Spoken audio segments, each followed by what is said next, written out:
Ya.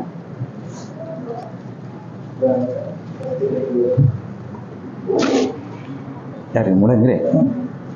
Dari Bismillahirrahmanirrahim. Assalamualaikum warahmatullahi wabarakatuh. Waalaikumsalam warahmatullahi wabarakatuh. Ya, jadi baik.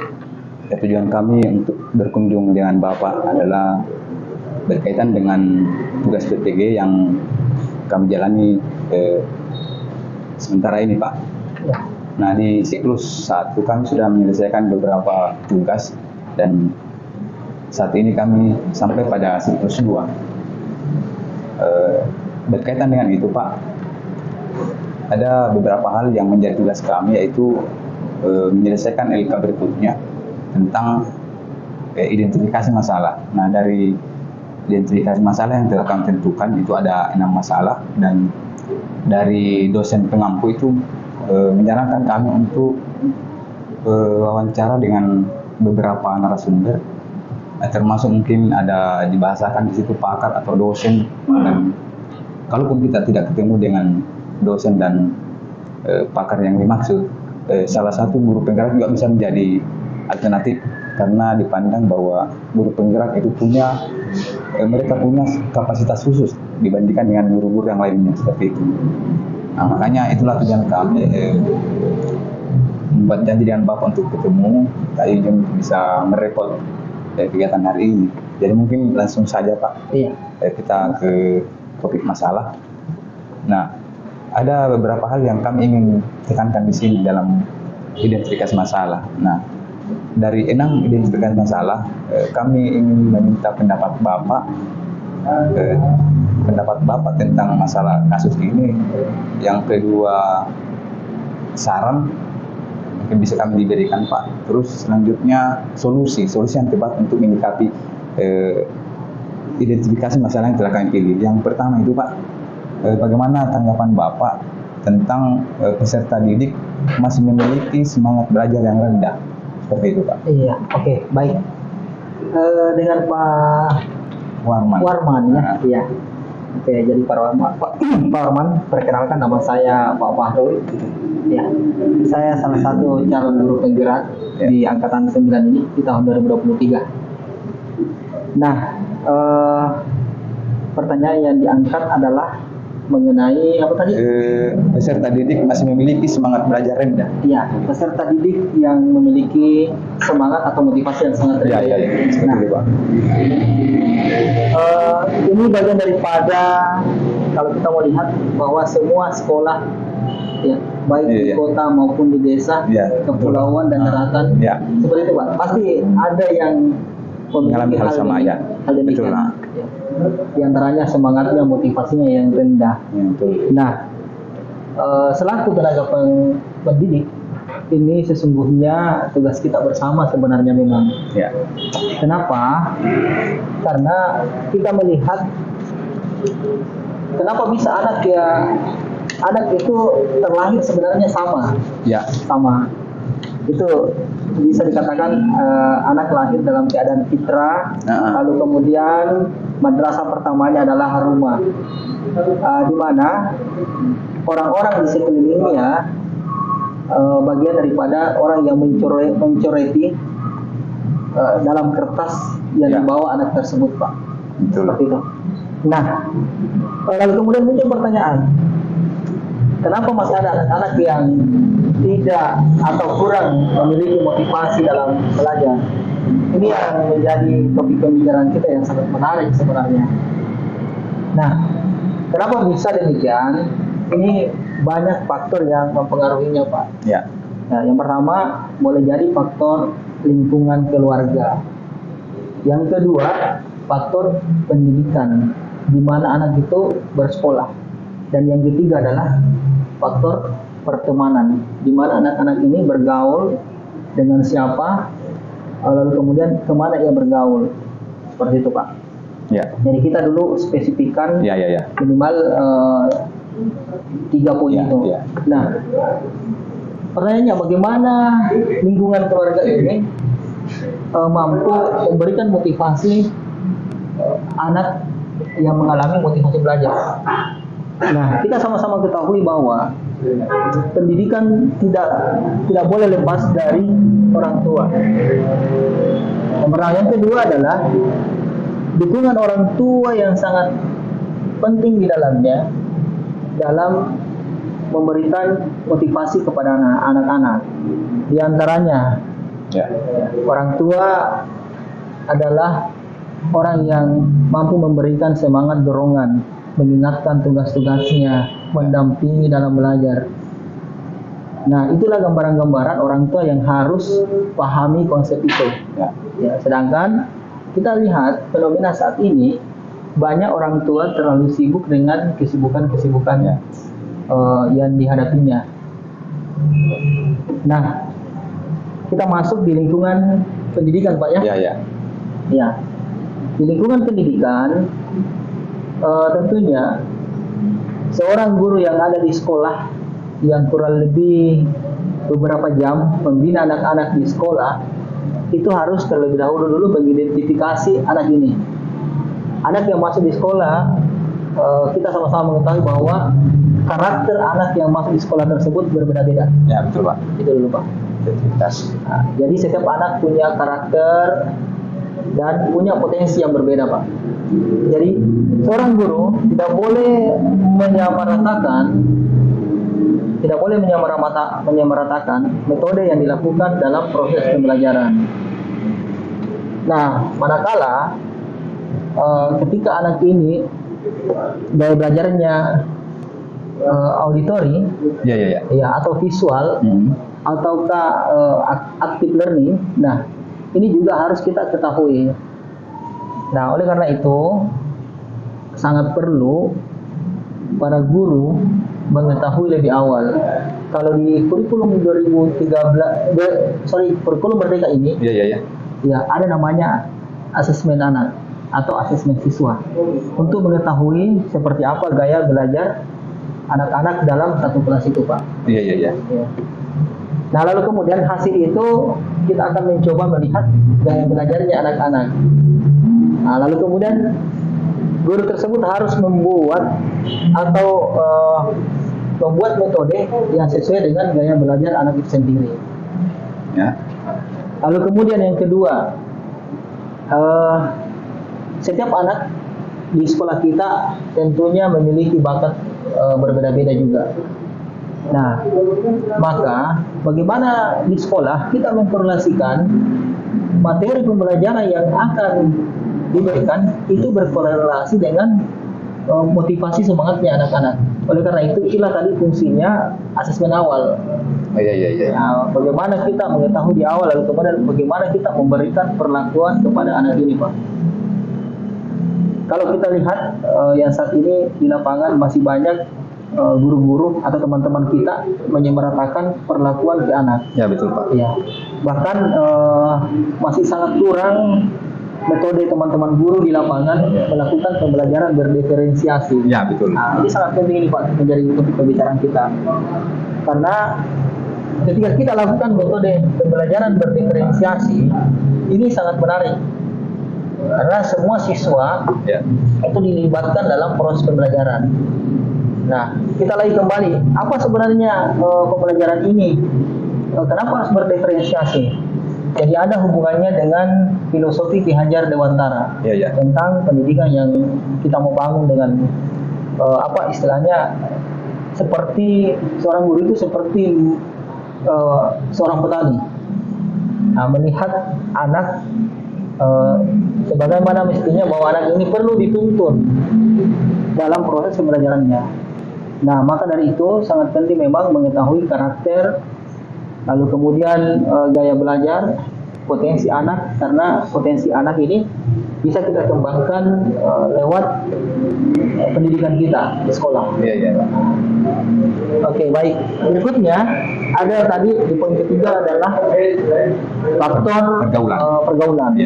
Nah, kita juga mengetahui guru di sekolah dan orang tua di rumah harus mengetahui faktor pergaulan anak-anak. Nah, syukur-syukur kalau anak-anak ini masih berada di tingkatan SD. Kalau di tingkatan SD itu pergaulannya anak-anak masih di lingkungan orang tua. Nah, lalu Orang tua kemudian dan lingkungan sekitar. ya, lingkungan sekitar. Kalau sudah masuk di SMP dan SMA, ini sangat riskan istilahnya bahwa Iya. pergaulan anak-anak memang Kontaminasi, betul-betul, Pak, ya? iya, Iya, iya. terkontaminasi.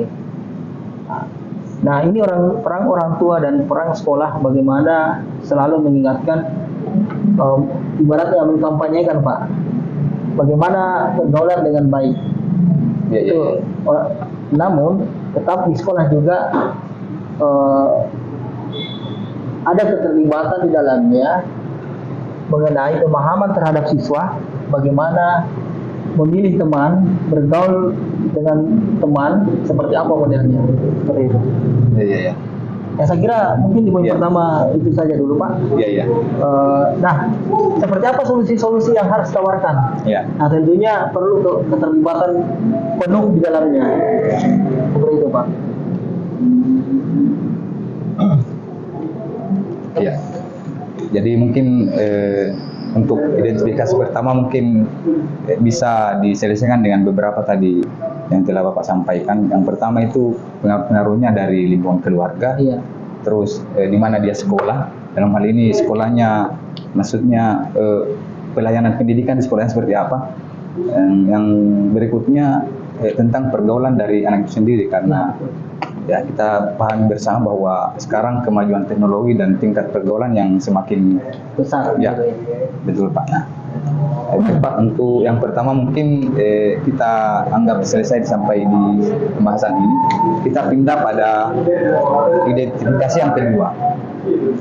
Nah, di sini kami pada saat siklus 1, Pak, itu kami sudah melakukan pembelajaran dengan berdiferensiasi, dalam hal ini dengan metode PBL.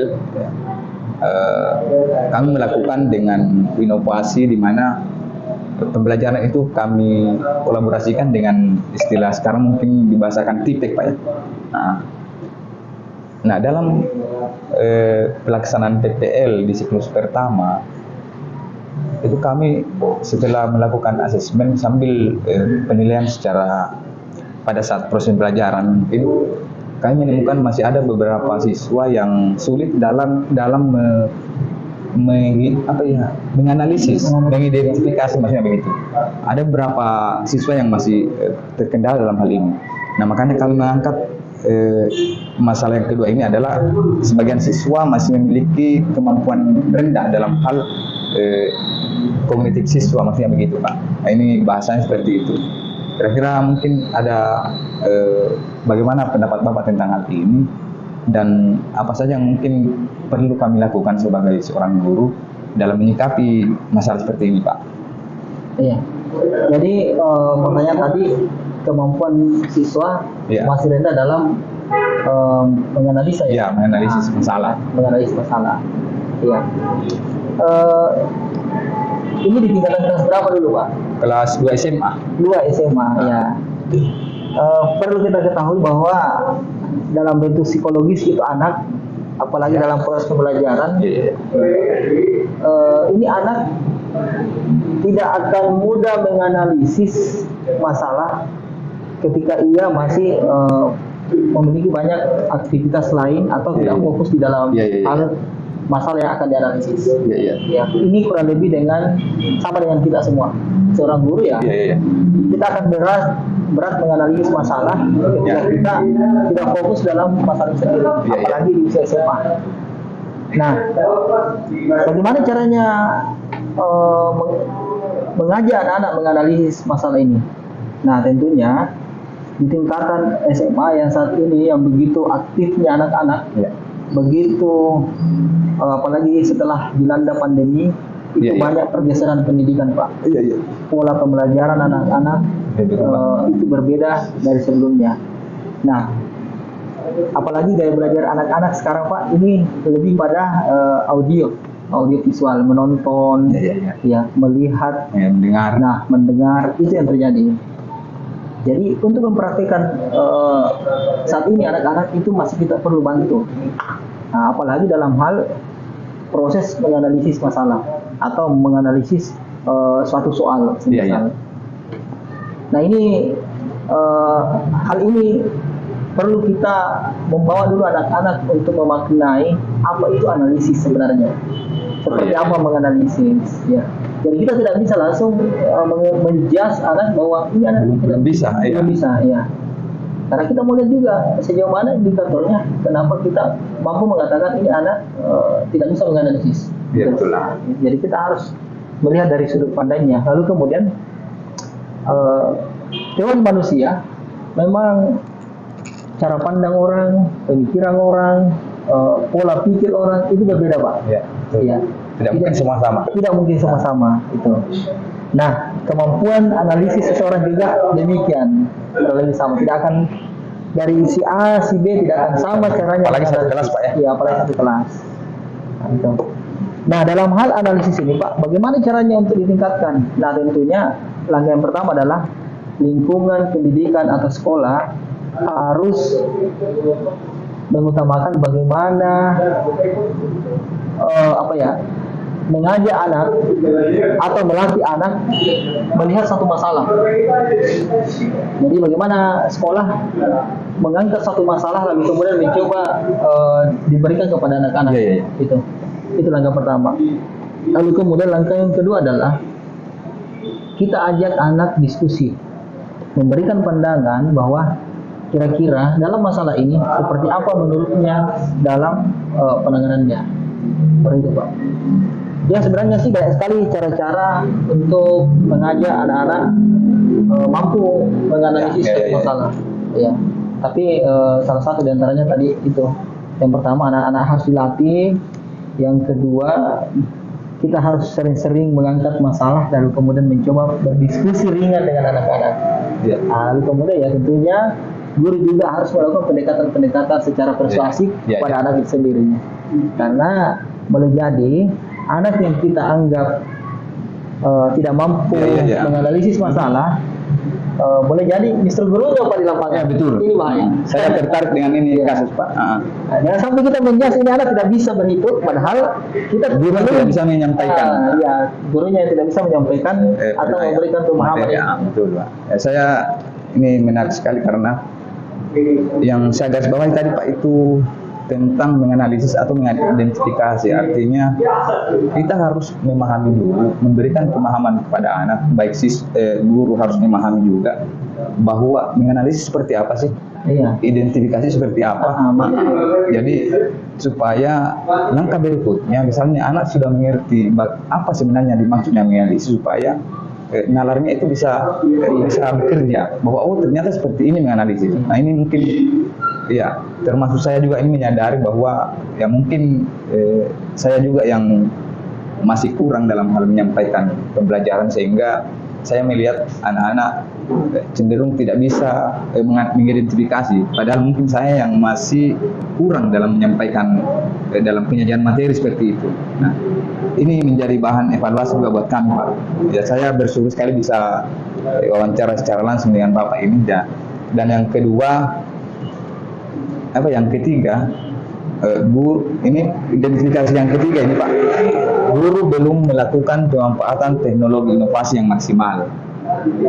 Karena saya lihat banyak juga teman-teman kami yang notabene kami di daerah terpencil yang mungkin jauh dari jangkauan perkembangan teknologi misalnya, masih ada beberapa mungkin termasuk saya yang masih kurang memahami tentang penggunaan teknologi yang apalagi yang inovatif seperti itu. Kira-kira bagaimana menurut pandangan Bapak tentang hal ini? Ini berkaitan dengan teknologi, Pak, ya. Ya.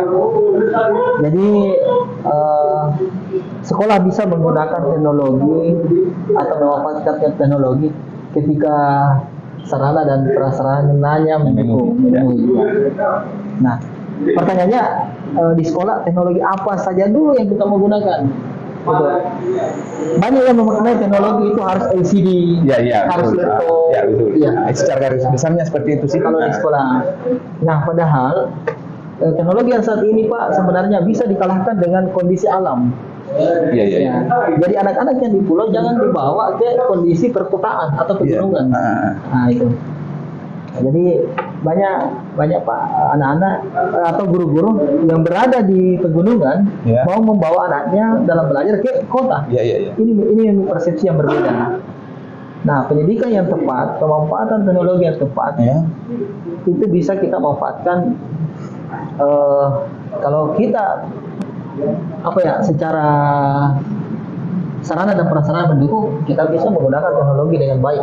Ya. Ya, di antaranya kita menggunakan seperti video pembelajaran, bagaimana Ya, ya. video pembelajaran kita adopsi dalam pembelajaran kita. Iya, iya, iya. Itu mendesain video-video sehingga bisa menarik dan membawa anak-anak dalam pembelajaran yang teredukasi seperti itu. Iya, iya, iya. Nah, lalu kemudian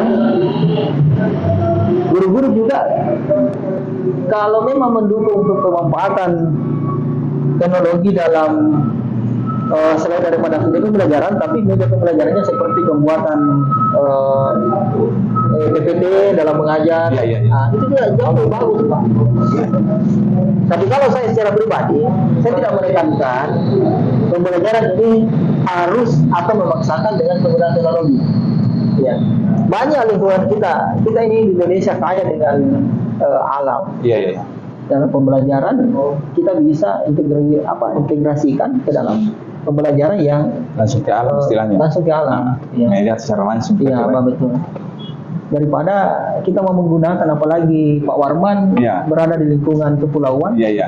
mau menggunakan listrik di siang hari tidak ada listrik, Iya, Pak, ya? betul, Pak. Kira-kira seperti itu.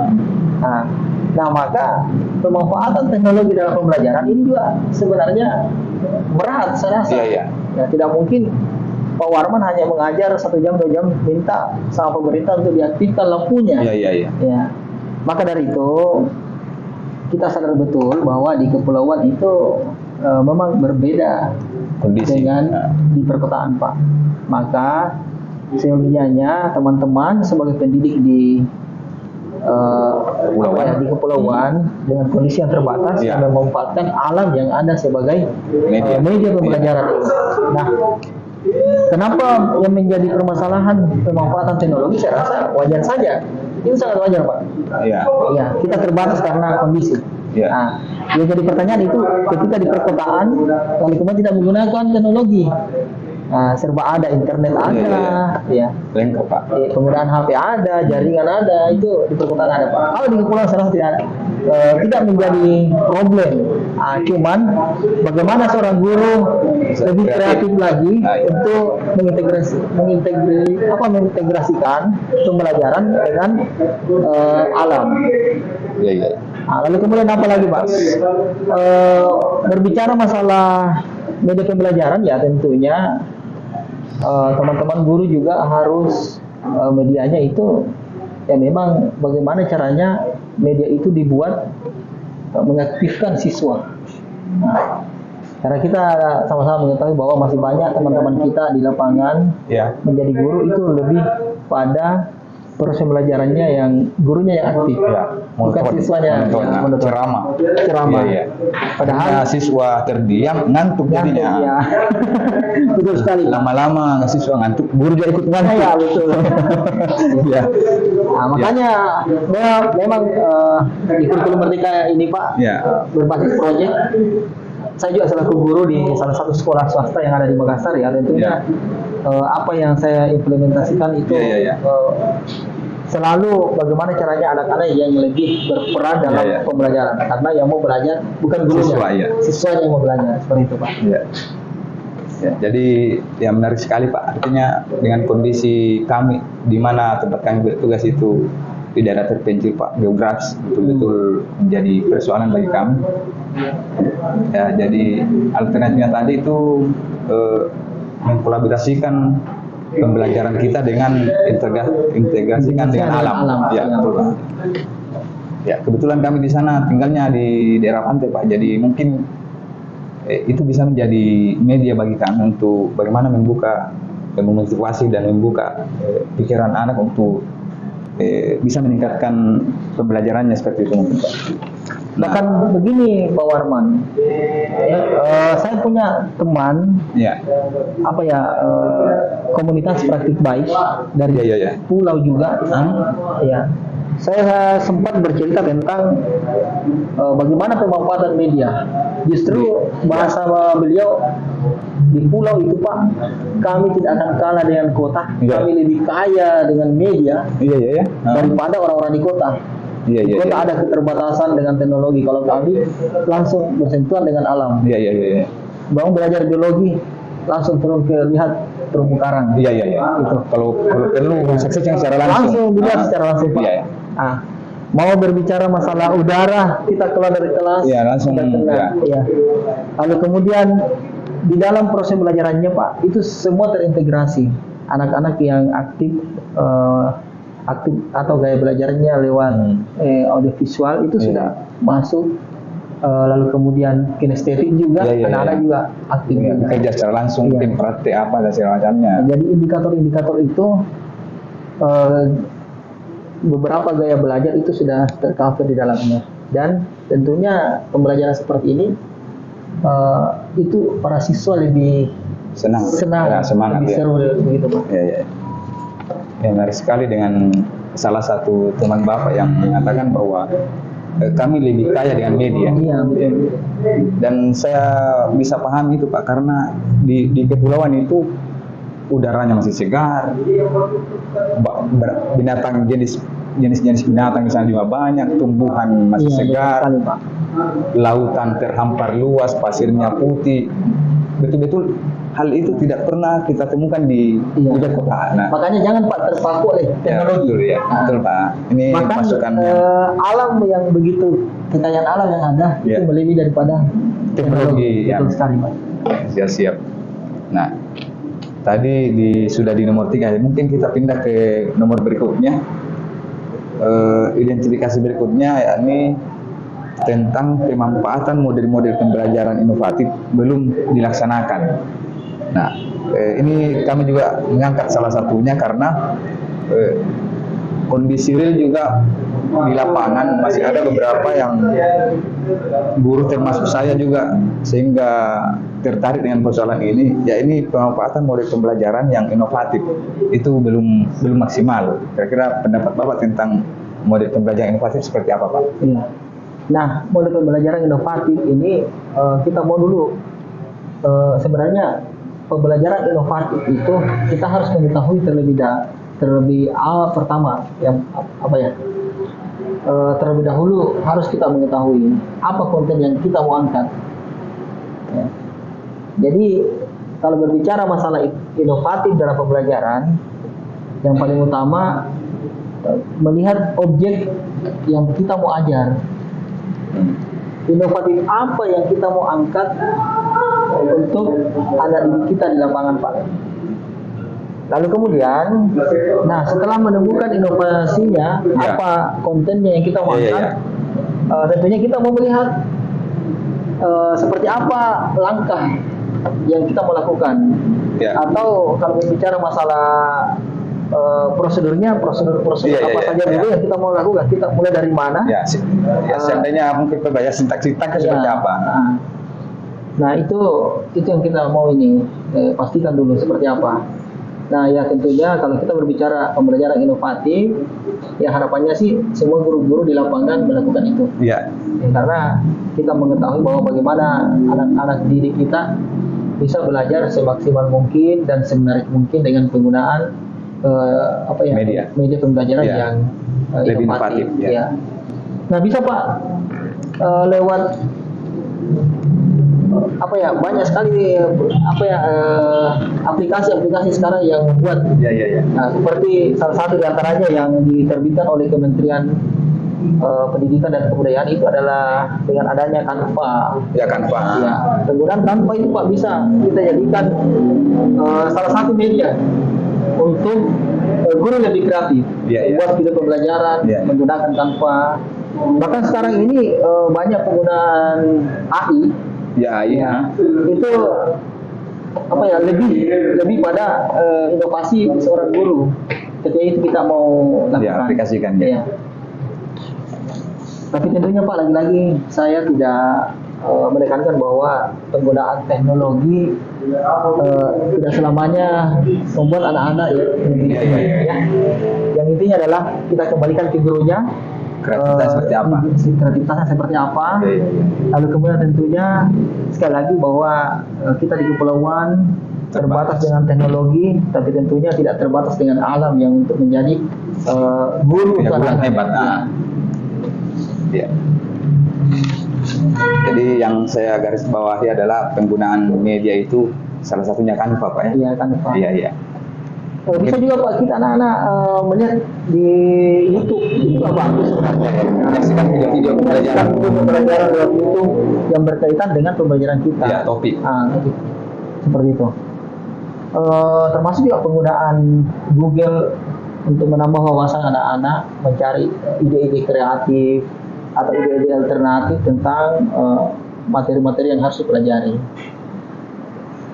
Ya, jadi saya kira untuk inovasi ini real ya, bahwa cara guru untuk bagaimana kreativitas guru lah dalam menyajikan pembelajarannya. Tidak mesti bahwa nanti di kota baru pembelajaran yang maju itu bisa diterapkan. Di pulau pun kalau gurunya kreatif, saya kira tidak kalah dengan penggunaan teknologi yang maju.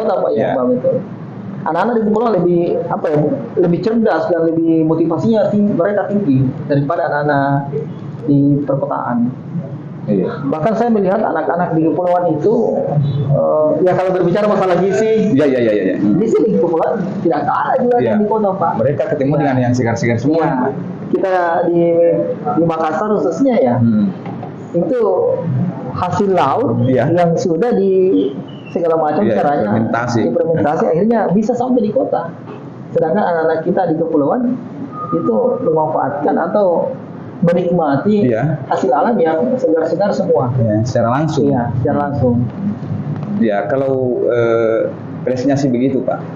Karena bahasanya anak-anak di pulau itu kalau mau lagi mancing, istilahnya ikannya masih hidup sudah lompat masuk ke api, seperti itu istilahnya. Masih hidup dia sudah lompat masuk.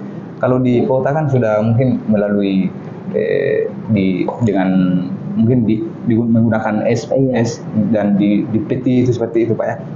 Nah, yang berikutnya tentang ini juga saya angkat karena saya kira di semua sekolah mungkin juga mengalami hal yang sama. Ini tentang menjalin hubungan baik dengan orang tua menjalin hubungan baik dengan orang tua siswa seperti itu. Sebenarnya topik ini, Pak, kalau perlu di awal ajaran baru itu kita libatkan orang tua, atau kita di semester awal itu kita menjalin anak-anak masuk sekolah. Betul sekali. Pertama anak-anak masuk di sekolah atau di awal anak-anak masuk sekolah, kita adakan open house istilahnya. Kenapa demikian? Apa pentingnya ini? Ini sangat penting, Pak, karena orang tua itu akan melihat apa saja sih program sekolah 1 tahun ke depan. Karena itu menyangkut dengan anak betul mereka. Sekali. Ya. Jadi lalu kemudian berbicara masalah sistem di sekolah, karena sistem sekolah pasti ada aturan. Nah, itulah momennya sekolah mensosialisasikan ke orang tua sebenarnya. Betul, Pak. Nah, jadi aturan dari kesiswaan, aturan kurikulum, aturan secara global di sekolah itu harus sampai ke orang tua. Jadi kalau di sekolah saya ada namanya open house. Open house ya? Iya. Nah, di open house ini kita menghadirkan semua orang tua, bahkan kita wajibkan semua orang tua hadir di sekolah. Nah, apa di dalamnya? Kita akan menyampaikan semua program yang diberikan anak atau semua layanan yang diberikan sama anak.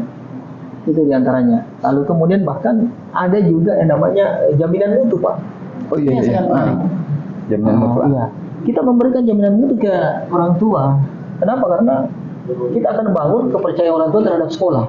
Betul, Pak. Iya. Apa isi jaminan mutu itu? Nah, tergantung apa targetnya sekolah itu berdasarkan visi misi sekolah. Ini tergantung pada misi sekolah. Apa tujuan sebenarnya sekolah? Jadi Kan setiap sekolah pasti ada punya visi misi, ya. betul Pak. Nah, itulah yang disampaikan ke orang tua supaya agar tercapainya ini visi misi sekolah ada keterlibatan orang tua. Jadi jangan nanti ada masalah baru minta orang Ya, tua Pak, betul. ini bahaya. Karena kadang ada sekolah yang seperti itu. Nanti ada masalah Pak. Baru ada orang tua terjadi. kaget, kenapa saya dipanggil? Ya. Karena itu- selama ini anak saya rajin. Ya. Hmm. Nanti ada anak-anak yang melanggar aturan, Iya. baru orang tua tahu rupanya ada aturan di sekolah itu. Nah, ini bahaya Pak. Ya, jadi Pak Warman ini selalu kepala sekolah ya harus menghadirkan orang tua di awal semester Pak. Lalu kemudian mensosialisasikan apa visinya sekolah kita, apa tujuannya, bantu para guru-guru di sekolah. Iya, iya, iya. Jadi kita meminta bantuan ke orang tua untuk visi sekolah ini tercapai atas dasar ada Kerjasama, keterlibatan ya, orang ya, tua kerjasama. bersama ya. Ya karena ya seperti itu Pak, komponen pendidikan itu kan ada siswa, Iya. ada orang tua, Dan ada guru. ada guru ya. Kalau ketiga-tiganya ini tidak bisa bekerja sama, maka Iya. saya kira visi misi yang tadi ingin kita capai Ya, ya betul sekali. mungkin jauh dari ekspektasi seperti itu. Iya. Jadi memang keterlibatan orang tua Pak sangat penting. Iya. Tidak akan berhasil sekolah kalau orang tua siswa ya, tiga elemen itu tidak ya. Bahkan di rumah saya Pak, orang tua seperti quality control. Dia yang mengontrol sekolah.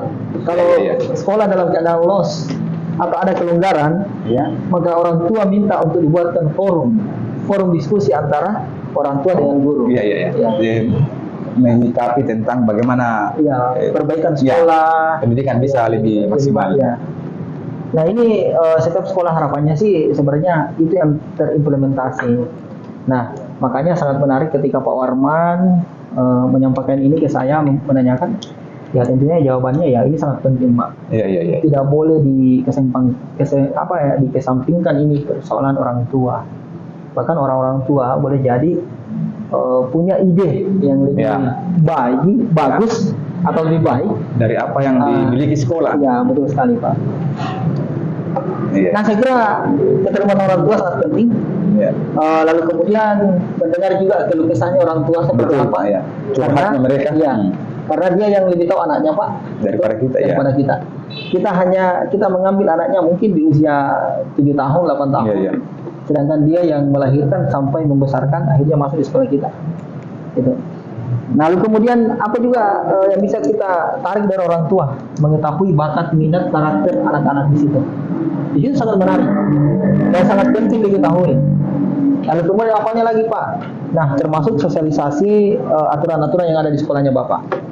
Karena aturan itu bagian daripada sekolah yang buat, tapi Iya, iya. kita bagaimana kita menjadikan aturan ini menjadi kesepakatan ini, ya Antara guru dan antara sekolah. guru dan sekolah atau orang tua dengan sekolah. Ya, ya. Nah, Ya, jadi orang tua sehingga dan dan guru. ya, kalaupun perlu Pak bisa dilibatkan orang tua dalam membuat aturan. Menyusun aturan, Ya, ya. menyusun aturan. Sepanjang itu positif, kenapa Ya. tidak kita ambil Ya, alih ya. kan? Ya, karena ya bisa jadi ada aturan yang sebenarnya diinginkan oleh orang tua. betul sekali Pak. Berfungsi untuk membantu mereka mengontrol anaknya, tapi kita dari pihak sekolah mungkin belum mencantumkan aturan tersebut. Betul sekali Pak itu. Iya, iya. Itu yang kita mau. Makanya keterlibatan orang tua dalam membangun karakter anak itu sangat penting dan tidak boleh terlepas dari itu Pak.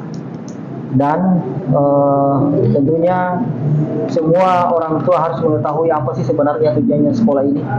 Yaitu tadi kembali ke visi misi sekolah. Iya, iya, iya. Sebenarnya karena jalannya sekolah adalah tergantung daripada visi misi sekolah itu sendiri. Ya. Ya, Kalau di sekolahnya Pak Warman apa visi misinya? Iya. Boleh tahu Pak? Jadi mungkin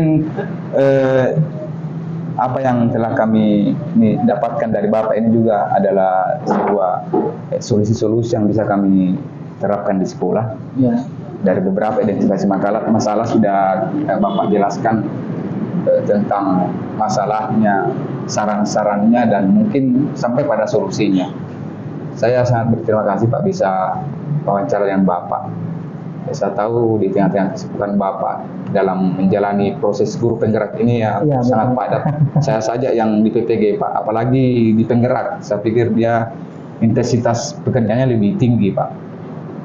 Jadi saya sangat berterima kasih apa yang menjadi saran Bapak dan masukan ini kami akan terapkan berkaitan dengan penyelesaian kegiatan PPG yang hari ini kami jalani, Pak. Iya.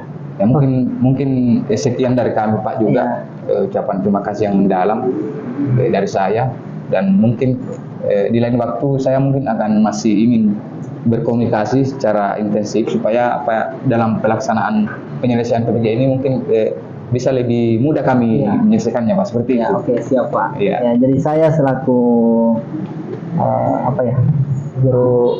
guru juga tentunya, Pak, bersedia kapan saja. Apalagi prinsipnya adalah ini kepentingan anak bangsa, anak kita semua. Bagaimana pendidikan ini kita majukan secara bersama-sama, lalu kemudian bagaimana anak-anak bisa betul-betul merasa terlayani di sekolah. Ya, tentunya juga, Pak, saya juga selaku objek yang diwawancarai berterima kasih banyak juga, Pak, dikasih kesempatan atau dikasih keterlibatan dalam wawancara ini.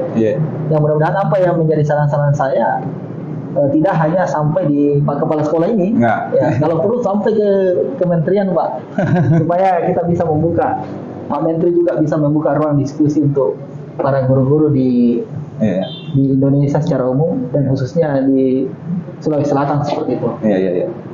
Oke, terima kasih banyak, Pak Warman. Jadi ya, saya juga mengucapkan terima kasih sebesar-besarnya, Pak.